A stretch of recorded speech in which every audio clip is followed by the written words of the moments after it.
ವಂಚಕಿ ಐಶ್ವರ್ಯ ಗೌಡ ನಡೆ ಈಗ ಕುತೂಹಲಕ್ಕೆ ಕಾರಣ ಆಗಿದೆ. ಆರ್ ನಗರದಲ್ಲಿ ಮನೆ ಖಾಲಿ ಮಾಡಿದಾಳೆ ವಂಚಕಿ. ಈಗಿರುವ ಮನೆಯನ್ನ ಖಾಲಿ ಮಾಡಿ ಬೇರೆ ಕಡೆ ಶಿಫ್ಟ್ ಆಗಿರೋದು ಐಶ್ವರ್ಯ ಗೌಡ. ಏಕಾಏಕಿ ಮನೆ ಶಿಫ್ಟ್ ಮಾಡಿದ್ದೇಕೆ ಅನ್ನುವಂತಹ ಪ್ರಶ್ನೆ ಈಗ ಮೂಡ್ತಾ ಇದೆ. ಆರೋಪಿ ಐಶ್ವರ್ಯ ಗೌಡ ಈ ಎಲ್ಲ ವಿಚಾರಗಳಿಗೆ ಸ್ಪಷ್ಟನೆಯನ್ನ ಕೊಟ್ಟಿರೋದು ರಿಪಬ್ಲಿಕ್ ಕನ್ನಡಕ್ಕೆ. ಹಾಗಿದ್ರೆ ಐಶ್ವರ್ಯ ಗೌಡ ಹೇಳಿದ್ದೇನು ಈ ಬಗ್ಗೆ ನೋಡೋಣ.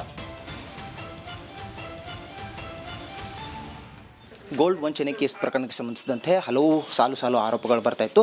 ಸ್ವತಃ ಐಶ್ವರ್ಯ ಗೌಡ ಅವರು ನಮ್ಮ ಜೊತೆಗಿದ್ದಾರೆ. ಅವ್ರನ್ನ ಮಾತನಾಡಿಸುವಂಥ ಪ್ರಯತ್ನ ಮಾಡೋಣ. ಮೇಡಮ್, ಈಗ ಹಲವು ಆರೋಪಗಳು ಬರ್ತಾ ಇದ್ದಾವೆ, ಸಾಲು ದೂರುಗಳು ಕೂಡ ಆಯಿತು.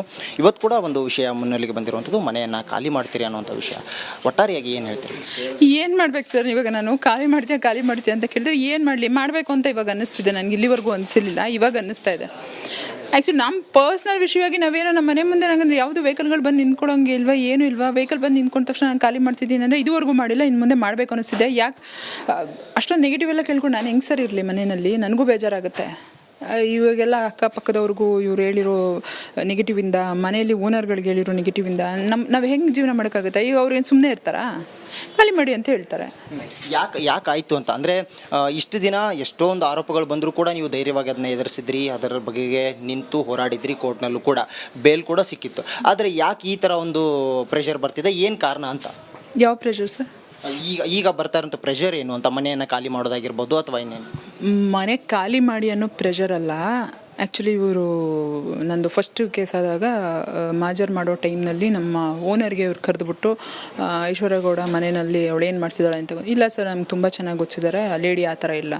ಅವ್ರು ನನ್ನ ಬಗ್ಗೆ ಎಲ್ಲ ತುಂಬ ನೆಗೆಟಿವ್ ಆಗಿ ಹೇಳಿ ಏನೋ ಪ್ರಾಸ್ಟಿಟ್ಯೂಟ್ ಮಾಡ್ತಿದ್ದಾಳೆ ಅವಳು, ಆ ವರ್ಡ್ನ ನಾನು ಪದೇ ಹೇಳೋಕ್ಕೆ ನನಗೆ ಹಿಂಸೆ ಆಗ್ತಾಯಿದೆ ಸರ್. ಆ ಥರ ಎಲ್ಲ ಹೇಳಿ ನಿನಗೆ ಗೊತ್ತಿಲ್ವಾ ಅವಳು ಮನೆ ಸಾಮಾನು ಆಚೆಗೆ ಹಾಕೋಳು, ನಮ್ಮ ಮನೆಯಿಂದ ಈಚೆ ತಳ್ಳು ಅಂತ ಹೇಳಿದಾಗ ಯಾರು ಸುಮ್ಮನೆ ಇರ್ತಾರೆ ಸರ್? ಇವನ್ ನಾನೇ ಬೇರೆಯವ್ರಿಗೆ ಮನೆ ಬಾಡಿಗೆ ಕೊಟ್ಟಿದ್ರೆ ನಾನು ಸುಮ್ಮನೆ ಇರ್ತೀನಾ? ನಾನು ಅದೇ ಕೆಲಸ ಮಾಡ್ತೀನಿ. ಸೊ ಈಗ ಅವರು ಅದೇ ರೀತಿ ಪ್ರೆಷರ್ ಆಗ್ತಾಯಿದ್ದಾರೆ. ಬೇರೆಯವರು ಅಕ್ಕಪಕ್ಕದವರೆಲ್ಲರೂ ಏನು ಮೇಡಮ್ ನೀವು ಹಿಂಗಂತಲ್ಲ ಅಂತ ಕೇಳ್ತಾರೆ. ಈ ಥರ ನಾವು ಯಾವತ್ತೂ ನೋಡಿಲ್ಲ. ಆದರೆ ಅವ್ರು ಹೇಳೋದು ನೋಡಿದ್ರೆ ನಮ್ಗೆ ಇವರೆಲ್ಲರೂ ಹೇಳ್ತಿರೋದು ನೋಡಿದ್ರೆ ನಮಗೆ ಭಯ ಆಗ್ತಿದೆ.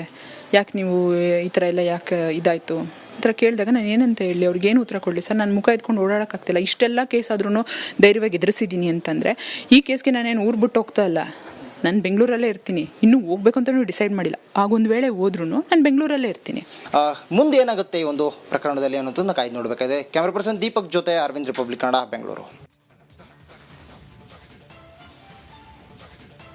ವಂಚಕಿ ಐಶ್ವರ್ಯ ಗೌಡ ನಡೆ ಈಗ ಕುತೂಹಲಕ್ಕೆ ಕಾರಣ ಆಗಿದೆ. ಆರ್ ನಗರದಲ್ಲಿ ಮನೆ ಖಾಲಿ ಮಾಡಿದಾಳೆ ವಂಚಕಿ.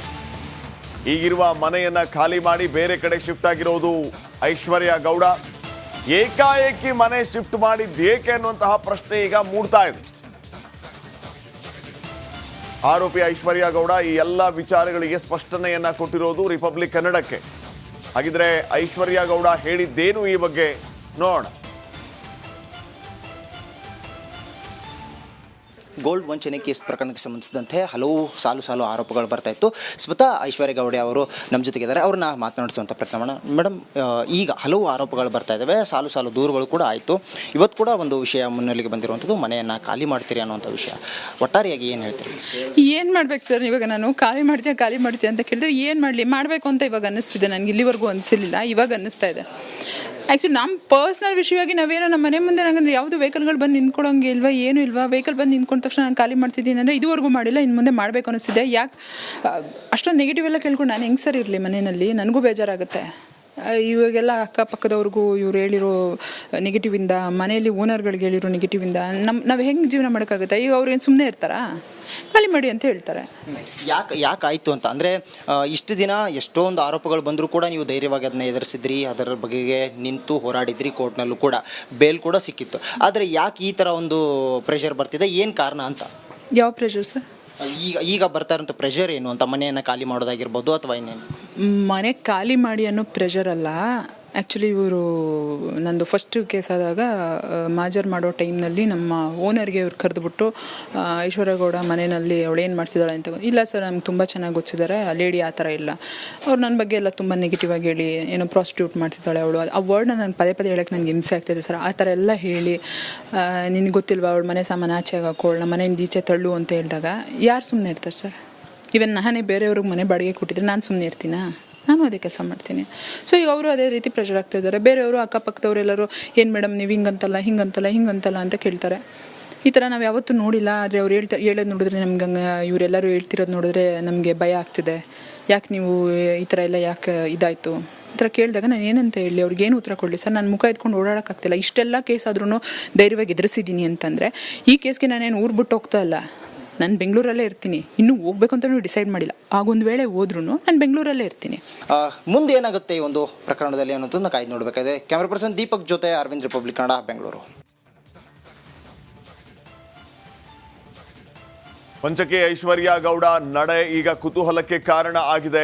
RR ನಗರದಲ್ಲಿ ಮನೆ ಖಾಲಿ ಮಾಡಿದಾಳೆ ವಂಚಕಿ. ಈಗಿರುವ ಮನೆಯನ್ನ ಖಾಲಿ ಮಾಡಿ ಬೇರೆ ಕಡೆ ಶಿಫ್ಟ್ ಆಗಿರೋದು ಐಶ್ವರ್ಯ ಗೌಡ. ಏಕಾಏಕಿ ಮನೆ ಶಿಫ್ಟ್ ಮಾಡಿದ್ದೇಕೆ ಅನ್ನುವಂತಹ ಪ್ರಶ್ನೆ ಈಗ ಮೂಡ್ತಾ ಇದೆ. ಆರೋಪಿ ಐಶ್ವರ್ಯ ಗೌಡ ಈ ಎಲ್ಲ ವಿಚಾರಗಳಿಗೆ ಸ್ಪಷ್ಟನೆಯನ್ನ ಕೊಟ್ಟಿರೋದು ರಿಪಬ್ಲಿಕ್ ಕನ್ನಡಕ್ಕೆ. ಹಾಗಿದ್ರೆ ಐಶ್ವರ್ಯ ಗೌಡ ಹೇಳಿದ್ದೇನು ಈ ಬಗ್ಗೆ ನೋಡೋಣ. ಗೋಲ್ಡ್ ವಂಚನೆ ಕೇಸ್ ಪ್ರಕರಣಕ್ಕೆ ಸಂಬಂಧಿಸಿದಂತೆ ಹಲವು ಸಾಲು ಆರೋಪಗಳು ಬರ್ತಾ ಇತ್ತು. ಸ್ವತಃ ಐಶ್ವರ್ಯ ಗೌಡ ಅವರು ನಮ್ಮ ಜೊತೆಗಿದ್ದಾರೆ. ಅವ್ರನ್ನ ಮಾತನಾಡಿಸುವಂಥ ಪ್ರಯತ್ನ ಮಾಡೋಣ. ಮೇಡಮ್, ಈಗ ಹಲವು ಆರೋಪಗಳು ಬರ್ತಾ ಇದ್ದಾವೆ, ಸಾಲು ದೂರುಗಳು ಕೂಡ ಆಯಿತು. ಇವತ್ತು ಕೂಡ ಒಂದು ವಿಷಯ ಮುನ್ನೆಲೆಗೆ ಬಂದಿರುವಂಥದ್ದು, ಮನೆಯನ್ನು ಖಾಲಿ ಮಾಡ್ತೀರಿ ಅನ್ನೋಂಥ ವಿಷಯ. ಒಟ್ಟಾರೆಯಾಗಿ ಏನು ಹೇಳ್ತೀರಿ? ಏನು ಮಾಡ್ಬೇಕು ಸರ್? ಇವಾಗ ನಾನು ಖಾಲಿ ಮಾಡ್ತೀನಿ ಅಂತ ಕೇಳಿದ್ರೆ ಏನು ಮಾಡಬೇಕು ಅಂತ ಇವಾಗ ಅನ್ನಿಸ್ತಿದೆ. ನನಗೆ ಇಲ್ಲಿವರೆಗೂ ಅನಿಸಿರಲಿಲ್ಲ, ಇವಾಗ ಅನ್ನಿಸ್ತಾ ಇದೆ. ಆ್ಯಕ್ಚುಲಿ ನಮ್ಮ ಪರ್ಸ್ನಲ್ ವಿಷಯವಾಗಿ ನಾವೇನೋ ನಮ್ಮ ಮನೆ ಮುಂದೆ ನಂಗೆ ಯಾವುದು ವೆಹಿಕಲ್ಗಳು ಬಂದು ನಿಂತ್ಕೊಳ್ಳೋಂಗೆ ಇಲ್ವಾ, ಏನೂ ಇಲ್ವಾ. ವೆಹಿಕಲ್ ಬಂದು ನಿಂತ್ಕೊಂಡ ತಕ್ಷಣ ನಾನು ಖಾಲಿ ಮಾಡ್ತಿದ್ದೀನಿ ಅಂದರೆ ಇದುವರೆಗೂ ಮಾಡಿಲ್ಲ, ಇನ್ನು ಮುಂದೆ ಮಾಡಬೇಕು ಅನ್ನಿಸ್ತಿದೆ. ಯಾಕೆ ಅಷ್ಟೊಂದು ನೆಗೆಟಿವ್ ಎಲ್ಲ ಕೇಳ್ಕೊಂಡು ನಾನು ಹೆಂಗೆ ಸರ್ ಇರಲಿ ಮನೆಯಲ್ಲಿ? ನನಗೂ ಬೇಜಾರಾಗುತ್ತೆ. ಇವಾಗೆಲ್ಲ ಅಕ್ಕಪಕ್ಕದವ್ರಿಗೂ ಇವ್ರು ಹೇಳಿರೋ ನೆಗೆಟಿವಿಂದ, ಮನೆಯಲ್ಲಿ ಓನರ್ಗಳಿಗೆ ಹೇಳಿರೋ ನೆಗೆಟಿವಿಂದ ನಾವು ಹೆಂಗೆ ಜೀವನ ಮಾಡೋಕ್ಕಾಗುತ್ತೆ? ಈಗ ಅವ್ರು ಏನು ಸುಮ್ಮನೆ ಇರ್ತಾರಾ? ಖಾಲಿ ಮಾಡಿ ಅಂತ ಹೇಳ್ತಾರೆ. ಯಾಕೆ ಆಯಿತು ಅಂತ ಅಂದರೆ, ಇಷ್ಟು ದಿನ ಎಷ್ಟೊಂದು ಆರೋಪಗಳು ಬಂದರೂ ಕೂಡ ನೀವು ಧೈರ್ಯವಾಗಿ ಅದನ್ನ ಎದುರಿಸಿದ್ರಿ, ಅದರ ಬಗೆಗೆ ನಿಂತು ಹೋರಾಡಿದ್ರಿ, ಕೋರ್ಟ್ನಲ್ಲೂ ಕೂಡ ಬೇಲ್ ಕೂಡ ಸಿಕ್ಕಿತ್ತು. ಆದರೆ ಯಾಕೆ ಈ ಥರ ಒಂದು ಪ್ರೆಷರ್ ಬರ್ತಿದೆ, ಏನು ಕಾರಣ ಅಂತ? ಯಾವ ಪ್ರೆಷರ್ ಸರ್? ಈಗ ಬರ್ತಾ ಇರೋಂಥ ಪ್ರೆಷರ್ ಏನು ಅಂತ? ಮನೆಯನ್ನು ಖಾಲಿ ಮಾಡೋದಾಗಿರ್ಬೋದು ಅಥವಾ ಇನ್ನೇನು? ಮನೆ ಖಾಲಿ ಮಾಡಿ ಅನ್ನೋ ಪ್ರೆಷರ್ ಅಲ್ಲ. ಆ್ಯಕ್ಚುಲಿ ಇವರು ನಂದು ಫಸ್ಟ್ ಕೇಸ್ ಆದಾಗ ಮಾಜರ್ ಮಾಡೋ ಟೈಮ್ನಲ್ಲಿ ನಮ್ಮ ಓನರ್ಗೆ ಇವ್ರು ಕರೆದುಬಿಟ್ಟು ಐಶ್ವರ್ಯ ಗೌಡ ಮನೆಯಲ್ಲಿ ಅವಳು ಏನು ಮಾಡ್ತಿದ್ದಾಳೆ ಅಂತ. ಇಲ್ಲ ಸರ್, ನಮ್ಗೆ ತುಂಬ ಚೆನ್ನಾಗಿ ಗೊತ್ತಿದ್ದಾರೆ, ಆ ಲೇಡಿ ಆ ಥರ ಇಲ್ಲ. ಅವ್ರು ನನ್ನ ಬಗ್ಗೆ ಎಲ್ಲ ತುಂಬ ನೆಗೆಟಿವ್ ಆಗಿ ಹೇಳಿ ಏನೋ ಪ್ರಾಸ್ಟಿಟ್ಯೂಟ್ ಮಾಡ್ತಿದ್ದಾಳೆ ಅವಳು, ಆ ವರ್ಡ್ನ ನಾನು ಪದೇ ಹೇಳೋಕ್ಕೆ ನನಗೆ ಹಿಂಸೆ ಆಗ್ತಾಯಿದೆ ಸರ್. ಆ ಥರ ಎಲ್ಲ ಹೇಳಿ ನಿನಗೆ ಗೊತ್ತಿಲ್ವಾ ಅವಳು ಮನೆ ಸಾಮಾನು ಆಚೆ ಹಾಕೋಳು, ನಮ್ಮ ಮನೆಯಿಂದ ಈಚೆ ತಳ್ಳು ಅಂತ ಹೇಳಿದಾಗ ಯಾರು ಸುಮ್ಮನೆ ಇರ್ತಾರೆ ಸರ್? ಈವನ್ ನಾನೇ ಬೇರೆಯವ್ರಿಗೆ ಮನೆ ಬಾಡಿಗೆ ಕೊಟ್ಟಿದ್ರೆ ನಾನು ಸುಮ್ಮನೆ ಇರ್ತೀನಾ? ನಾನು ಅದೇ ಕೆಲಸ ಮಾಡ್ತೀನಿ. ಸೊ ಈಗ ಅವರು ಅದೇ ರೀತಿ ಪ್ರೆಷರ್ ಆಗ್ತಾ ಇದ್ದಾರೆ. ಬೇರೆಯವರು ಅಕ್ಕಪಕ್ಕದವರೆಲ್ಲರೂ ಏನು ಮೇಡಮ್ ನೀವು ಹಿಂಗಂತಲ್ಲ ಅಂತ ಕೇಳ್ತಾರೆ. ಈ ಥರ ನಾವು ಯಾವತ್ತೂ ನೋಡಿಲ್ಲ. ಆದರೆ ಅವ್ರು ಹೇಳೋದು ನೋಡಿದ್ರೆ ನಮ್ಗೆ ಇವರೆಲ್ಲರೂ ಹೇಳ್ತಿರೋದು ನೋಡಿದ್ರೆ ನಮಗೆ ಭಯ ಆಗ್ತಿದೆ. ಯಾಕೆ ನೀವು ಈ ಥರ ಎಲ್ಲ ಯಾಕೆ ಇದಾಯಿತು ಈ ಥರ ಕೇಳಿದಾಗ ನಾನು ಏನಂತ ಹೇಳಿ ಅವ್ರಿಗೇನು ಉತ್ತರ ಕೊಡಲಿ ಸರ್. ನಾನು ಮುಖ ಎತ್ಕೊಂಡು ಓಡಾಡೋಕ್ಕಾಗ್ತಿಲ್ಲ. ಇಷ್ಟೆಲ್ಲ ಕೇಸ್ ಆದ್ರೂ ಧೈರ್ಯವಾಗಿ ಎದುರಿಸಿದ್ದೀನಿ ಅಂತಂದರೆ ಈ ಕೇಸ್ಗೆ ನಾನೇನು ಊರು ಬಿಟ್ಟು ಹೋಗ್ತಾ ಇಲ್ಲ. ನಾನು ಬೆಂಗಳೂರಲ್ಲೇ ಇರ್ತೀನಿ. ಇನ್ನೂ ಹೋಗ್ಬೇಕು ಅಂತ ಡಿಸೈಡ್ ಮಾಡಿಲ್ಲ. ಆಗೊಂದು ವೇಳೆ ಹೋದ್ರೂ ನಾನು ಬೆಂಗಳೂರಲ್ಲೇ ಇರ್ತೀನಿ. ಮುಂದೆ ಏನಾಗುತ್ತೆ ಈ ಒಂದು ಪ್ರಕರಣದಲ್ಲಿ ಅನ್ನೋದನ್ನ ಕಾಯ್ದು ನೋಡಬೇಕಾಗಿದೆ. ಕ್ಯಾಮ್ರಾ ಪರ್ಸನ್ ದೀಪಕ್ ಜೊತೆ ಅರವಿಂದ್, ರಿಪಬ್ಲಿಕ್ ಕನ್ನಡ, ಬೆಂಗಳೂರು.